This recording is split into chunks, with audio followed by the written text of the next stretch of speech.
Athena, Autistic Artist College. Welcome, Steve, to my show. Thank you so much for having me. So, Steve, maybe you could tell your story. What was it like for you as a young child growing up? Um, Boy, that's quite a ways. Yeah, I was always ambitious. I look back at I think I was 11, 12 years old, and I was out of my own business. I was shoveling sidewalks and doing all that kind of stuff back then for neighbors, and I wound up doing it right through high school, and I created a business that employed 28 full timers down the road from when I was a little boy.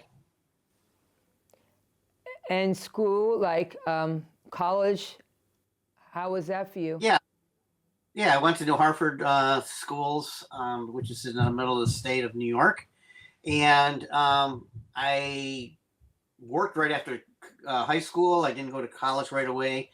I wound up getting married, and you wind up with a few kids, and I didn't go to college till later on, and I went to MBCC and then Utica College. What was some of your gifts, your strength?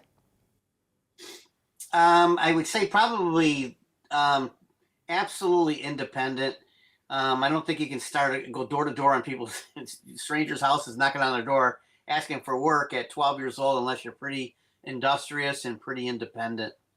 So I would say that's probably the biggest things, and they've helped me all the way through my life. Steve, as a dad, having autistic children, do you see yourself being autistic? I've certainly never been tested. Do I think there's times that I think I'm on the spectrum? I do. I, I, way back when my son 35 now, they didn't know what autism but was back then, so didn't get diagnosed until later on, and I probably would have gone through the process back there with him to see if I was. I wouldn't be surprised if I am. I certainly know my wife thinks I am. So Sounds good. So that's one of the your abilities to be independent. Like you said, a lot of children that age, they don't know the steps to being independent or being strong who they are. yeah, and my wife and I have done therapeutic foster care for a long time, and a lot of kids that come to our house, they certainly don't come into a home or anybody's into foster care having any kind of independence. If anything, they're struggling with issues and struggling with lots of times with disabilities and things like that. And we kind of have to show them the way, so to speak. So I put supports around them and try and get them as independent as possible as they go through life. Yeah, awesome. That's a good skills to learn, like art, you know, bowling. A lot of sports is great. What was it like to be advocating for your son and Well, what you learned? yeah, look, I probably earned advocacy at a very young age. I was married before. My first wife had no idea how to handle my son Dustin at all. We were struggling. They didn't know what autism was 35 years ago. They hadn't even had a diagnosis for it. So we were struggling with how it was doing. It was certainly affecting the marriage, and she just could not handle him. And what happened was we wound up splitting, and she had custody in the beginning, and then I got custody of him and his two sisters, and where I could start finding supports for him and start looking into some of the things, because she was in denial. I wasn't. I knew there was something wrong. I just kept going to doctors until I could find out exactly what was going on, and that teaches you advocacy when you have to do that. And because I had to learn it the hard way, it wasn't easy. I had no experience doing advocacy. It's actually helped me in everything I do, all the advocacy I've done since. Yeah, it's so wonderful. you help other parents to learn? Do you talk about advocating? Yeah.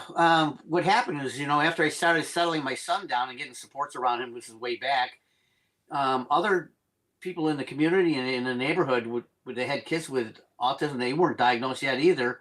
They realized that I was having a lot of success with my son and his behaviors and things, and they actually brought their kids over and let me work with them, or they dropped them off for a weekend or a week, and they would stay at our house, and I got a chance to work with them too, and then also help with the parents and tell them some of the things that helped me, because I had already had grassroots training, lived experience with my son. I could help them easily.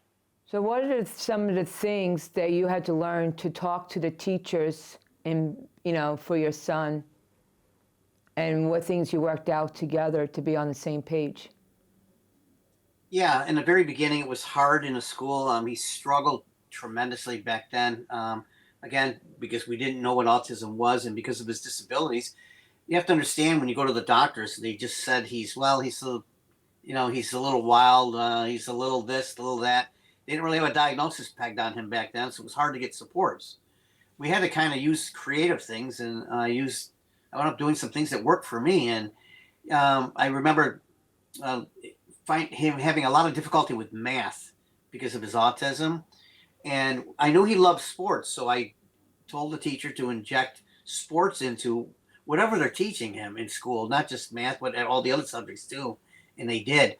But what was curious about the math part of it was they used the back of sports cards, baseball cards and things like that, to teach him math. And because it piqued his interest, he looks at those baseball cards now and football cards, and knows all the players' statistics and everything else off the back of those things.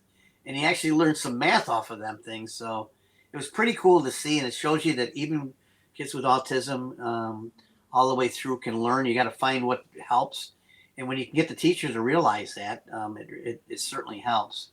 We had another kid here. I'll give you another example, through the foster care side, who the kid was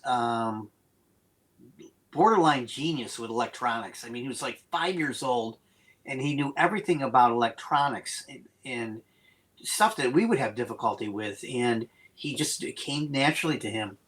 But he was so into the electronics, it was hard for him to learn without the electronics part of it. So we had to introduce whiteboards to him, and we had to introduce certain things on the electronics part of it that helped him teach and learn. And to this day, that kid is still in school, but he's learning a different way now than a regular class.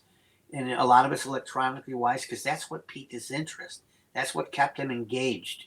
And I think, and the teachers allowed that and allowed us to do that. And when they allow us to do that and be on the same page, like you mentioned, I think it helps to, certainly helps us, and it certainly helps the teacher, but also helps the kid. Yes, working together, very important. Right. Where you see in life when your child gets older? Because of his age, we wound up sending him to College Works, which is a program for kids with disabilities that can go to college. It's not an actual college degree; it's more of a college certificate. But he went to a specific college, MVCC here. Went to campus and there was a separated hallway where it was dedicated to those with disabilities, and he got a chance to go there for 2 years, and that helped. But then we had to worry about housing, because what do you do? He's not ready to be on his own. I'm not sure if he ever would be. We worry about the safety part of it with the stove and the cooking and all that kind of stuff. So my wife and I built a apartment for him in the cellar of our home. It's a 2-bedroom apartment, and he's got a microwave. He's got his own bathroom. Actually, his bathroom's bigger than ours. It's a really cool place, and he likes it. Down the road, we certainly have to put things in place with my own kids that we'll have to keep an eye on him, down the road, if something happens to me. But those are all parts of life. We have to, anybody has to deal with it. It's a little more concerning when you have a kid with disabilities and an adult with disabilities. We're always thinking about the future.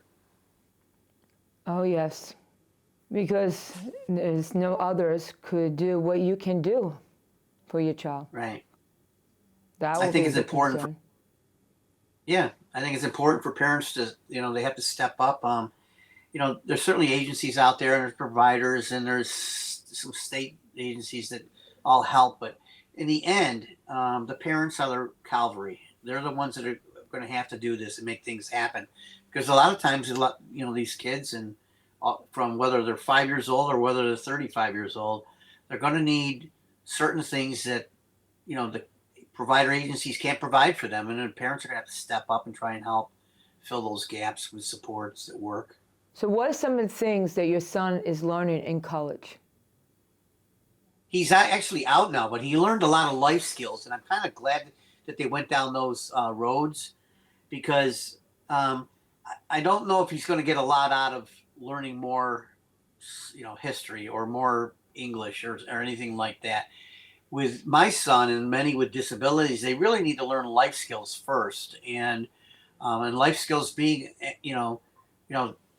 how to do laundry, how to wash dishes, how to keep his apartment clean and things like that, and or even if he's going to be employable down the road, to learn how to write a resume out and do all those kinds of things. And that college program actually provided a lot of that for him to help.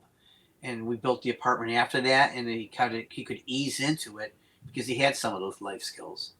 You built his apartment for him? Yep, a friend of mine's a contractor, and we designed it, and we had a pretty big house, so that's why we were able to get a 2-bedroom house. He's got his own kitchen. He's got like I said, no stove, but he's got a microwave and a refrigerator, and he's got his own bathroom, his own living room, and 2 bedrooms. So it's pretty cool.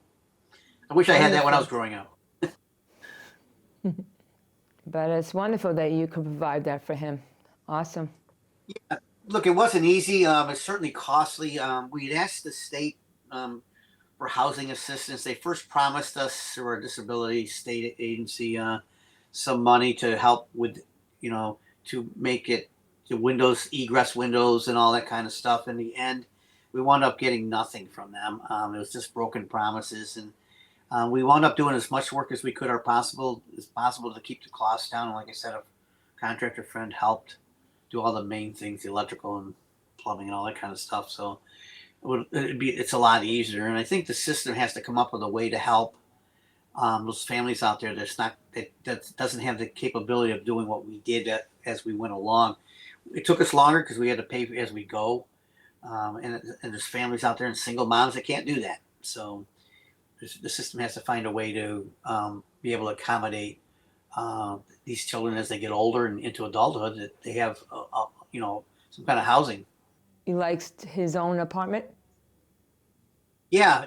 Well, think about it. We do foster care. So if he goes in the upstairs entrance, he's going to run into a whole lot of kids, and it's probably not too quiet for him. So he's got an apartment that's really quiet, and he likes his space. He comes up now and then, and come up and have dinner with us and things like that. But if he wants his alone time, he's able to have it by having his own space. You have your own shows. Maybe you could tell us about that. Yeah, I started a podcast about 2 years ago, and I reached out to another mom out in Rochester, and because we wanted to cover the state. I didn't want to just get another mom or dad locally here, because we wanted to expand our reach, because a lot of the issues that we see here are issues that are in other parts of the state anyway. So wanted to expand our scope. And so I reached out to her, and she agreed to it. And we started doing podcasts about 2 years ago, and it's called Finding Common Ground. And since then, Heather Burrows, she's my co-host, and myself have created 2 more podcasts. One, Dadability, which gears advocacy towards dads. There's not a lot of dads that do this, and I'm trying to get more in. And the other one's called Motherload, and that's for Heather to inspire moms to do some different creative things for their kids. So we have 3 podcasts that go at different times, and we're pretty excited about the direction that we're taking. That sounds great. What would be a great theme to to do is autistic parents with autistic children. Yes, yeah. Because We've had the needs, the support and advocacy for them to help their children to get their voice to be heard when they talk to the educators in school. right, it's my way of giving back. Because I know how hard it was for me. It was such a struggle, and there wasn't really anybody to go to. And if Heather and I can offer advice out there, or some inspiration to others, whether it's the school piece, whether it's the home piece, and anybody with autism or disabilities, then we certainly made it easier for them going forward. And hopefully down the road, they'll pay it forward too. Yes, give them an opportunity. So when you have an opportunity, it will inspire you to help others. Right. Are you an advocate for your other children that you home? Yeah. Unfortunately, in the foster care system, they all get assigned case planners and case managers and case aides and all that kind of stuff, and law guardians. And unfortunately, the foster care system is broke. They don't get a lot of people advocating for them. And I always wanted to make sure that I always had their back. I wanted to make sure that they knew that they could always count on me. And it was half the battle of getting success out of some of the foster kids that come in with trauma and disabilities and things like that, and trust issues. And I wanted them to know that I was going to be there for them. So I would go to all those court appointments and speak on their behalf. I would go to their schools and go to their IEP meetings, and I'd just go to all their doctors um, and even their sports events as I got older. So they knew I was going to be in their corner for them, and advocate for them in any way I could.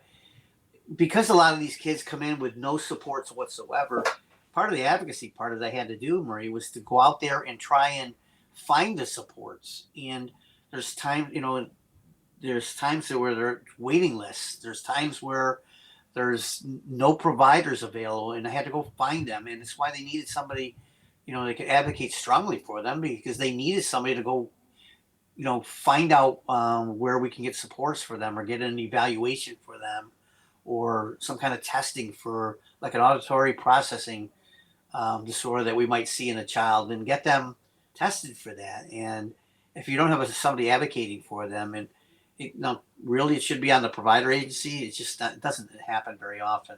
And so we wanted to make sure, my wife and I, that we stepped up to the plate and did all this stuff. So when a kid comes into our house, when they leave, they've pretty much got every support you can imagine before they leave. Or we get them adopted if they stay long enough. Sounds good, Steve. What's your thoughts about unmasking? We've been seeing that a lot in the media. As far as diagnosis? Yes, autism. Some people feel that was unmasking.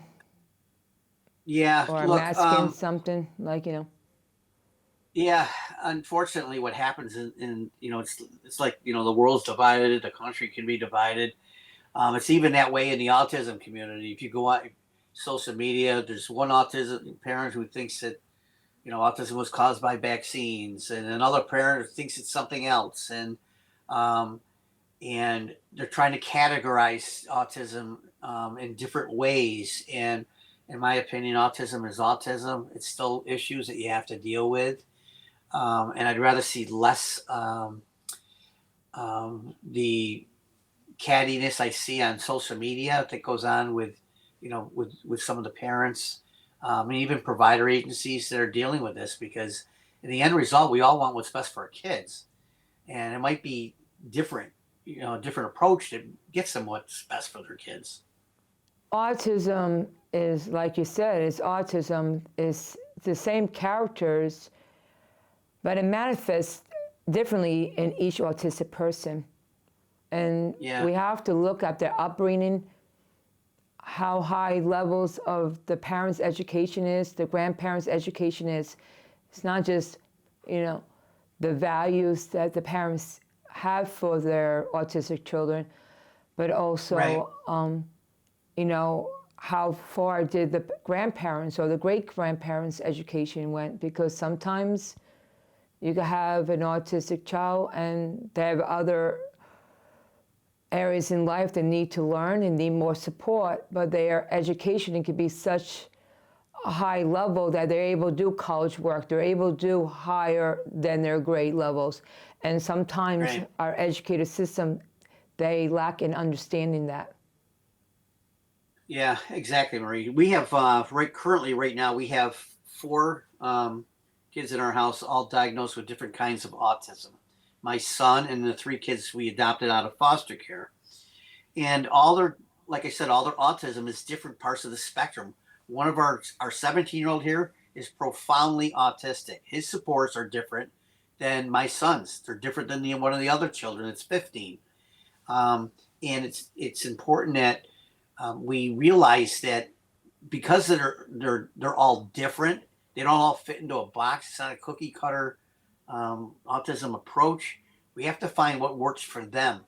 Sometimes it's different, even between the four of them. Some might need a one-to-one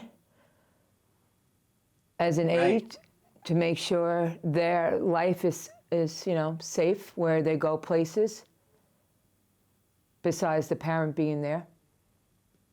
yeah, and sometimes they're even in different schools because of that. Because our profound autistic kid can't go to a regular school, even in the special ed part of the unit there. That he just can't. It's not the best fit for him. So we have him in a specialized school, you know, close by that he goes to. It's more we're teaching life skills, and he's like I said, he's 17, he's 11th grade, but profoundly autistic, and he couldn't. Again, we had to put him in a position where he was going to succeed, and that was get him in a school district that was different than the other three. Besides, yes, that's important. Life skills, building their skills of strength. Some might be great in science, math, arts, and that needs to be strongly supportive and Right. provide more lessons or teachers to build those skills. Yeah. And the thing, and what's cool about it, it's not even the basic four subjects that a lot of these kids, we have to, kind of give them supports or around them or life skill type subjects for them to learn. But what we found is a lot of the kids in foster care are extremely talented in art. They're extremely talented in music, and nobody's ever brought that out of them because they've never had that opportunity or in an environment that would nurture something like that. So when they come here, we have we built an autism barn here that they can go out to, and they can play an instrument out there, or they can draw. We have art boards out there, and that helps their education and schooling, and also piques their interest, so they can do it out here. They'll go to school, and then when they have school in art, it makes it so much easier for the teacher because they love it already.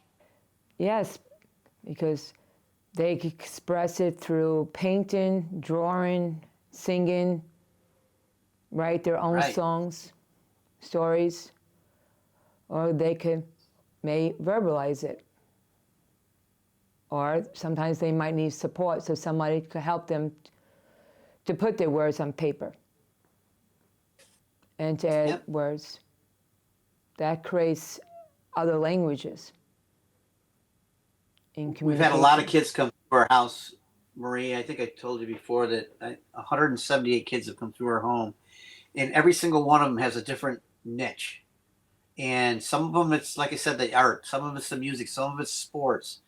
And what helps us mold them into well-rounded kids and then young adults and hopefully into adulthood is the fact that we find what they're good at, and it builds up their self-esteem. And when they're coming out of foster care, they don't have any self-esteem. When we build it back up and they find out that, gee, I can make a nice portrait, or I know how to shoot baskets in basketball pretty well, and it just helps them gain their confidence and gets them out of that old shell environment they might have had into an environment that's going to teach success. And the children that you foster, they need to build the trust. And that's what Right. they have with you, Steve. Yeah, it's the number one thing that we deal with when they come in because they don't trust anybody. And you know, their family members may have lied to them. Provider agencies have lied to them. Kate, I'll give it for instance. One of the kids upstairs that's been with us for 5.5 years. We just adopted in November at National Adoption Day. I'll never forget when he first went into care. I was there in the meeting, and the case planner told him that he was going home in 3 days. So think about it. When he doesn't go home in 3 days, and it was no way he was going to go home in 3 days. No kid goes home in 3 days. What do you think the trust issues on that kid is now? He wound up not trusting anybody. It took us a while to get him to trust us, but then he wouldn't trust anybody else. And it's understandable because they taught him mistrust from the beginning. And it's so important that we're always honest with these kids, and even with especially when they have disabilities, that we're honest with them and straightforward, and know that they can trust us. And we're not going to tell them stuff that isn't going to happen. And they don't share everything with you, the agency, so that's not helpful to No, you. most of the time we don't know anything about the child. And even a year later, there's a lot of things we have. If we don't go find out ourselves, and I was really good at it, I would just, I didn't really care actually, to be honest with you, about the information they gave us because a lot of times it was wrong. They would tell us they didn't like something, and the kid would tell us he did like it. And somebody wrote it on a piece of paper and put it in his file. They didn't like something, or this, and this, and it wasn't even factual. So we usually discarded all that. And I'll give you a quick story. We had a teen came in from Schenectady, which is not in our area. He'd been kicked out of about 20 foster homes, and nobody could figure out what was going on. They had no more foster homes to carry him. They would take him in their county. He winds up coming back to our county because he had nowhere else in his county. And I remember them calling me up, and we don't say no, we just don't. So when they called me down there, they brought me down to this meeting, and they had this big table down there with piles of all the things he had done wrong in the 20 homes, all the things he had done wrong in school. And I pushed it all away, every single bit of it. I never looked at any of it. And I just started fresh with the kid. You know what happened? That kid saw that I could care less about all that stuff in the past. All he cared about was from day one. And I told him, all we care about is you be good in our home, learn. We're all going to make mistakes. We want you to be, do as best as you can with us. I don't care about any of that stuff in the past. And we never looked at it. And then we go, we changed all the doctors. So we had a fresh look on him. We would, he's certainly going into a new school coming into our thing, so we could concentrate on that. But we had a fresh look at all of it, and we didn't define him from his past. He's already defined as a foster kid. He doesn't need to be defined as defiant and getting kicked out of 20 homes. Because you know what? That kid wound up being the star halfback on our football team here in high school for varsity. And he was one of the most popular kids in our school. And you never would have known it. And that kid never gave us any of the stuff he did in those homes. He didn't do any of it. And I think it goes back to the fact that we trusted him, and he could trust us, and that we didn't care about all that other his past. Going forward, we only cared about he had a sense of belonging that you're not getting put out, you're staying with us, and I think that helped. Sounds like there was not telling the right stories. They just had to write something down. Yeah, and you know what happens? Behaviors are communication, and when nobody's listening to the kid, he's 15 years old, not paying attention to his needs. What do you think he's doing? He's acting out, and that they weren't listening to him, truly listening to him, and that's part of the battle, and why we just did things differently here, and why we've had so much success with our kids coming through is because we didn't care about any of that other stuff. We just didn't. And a lot of these kids, still reach out to us and thank us for what we did. And they might have only been here a couple of years, but they will know they always got a place they can come back to because we trust. And, getting back to the disability part of it, Marie, most of these kids have some form of disabilities. Maybe they're autistic. Maybe they have a learning disability or developmental delay. And we disregarded a lot of that too. We just put supports around them that would work, that would get them as successful as possible. And When you do that and the kids see you doing that, boy, it builds a lot of two-way trust. Definitely. Steve, we're going to be wrapping up. Okay. What were some of the important words of wisdom that you like to share with our audience and parents so they can learn from you and you can help and they can learn from others? Yeah, Marie, that one person can generate change. If anybody checks me out, they're going to see that I'm a doer. When I see an issue, a problem, I go fix it. And I've been able to create things in the community for the disabled community and kids. One person can make a change, and we actually have something that's going national pretty soon. A disability bus. It's going national. Started in our town by planting seeds and getting an agency here to buy a bus. That's now going national now, where there's going to be several buses in each state at no charge to the disability family. And so what I'm saying is, you don't have to do anything grandiose like that, but you can do something small to help your child. You can do something to create supports around him that work. And you know what'll happen is you'll find out that it also helps others in your community, or maybe the kid down the road just got some disabilities.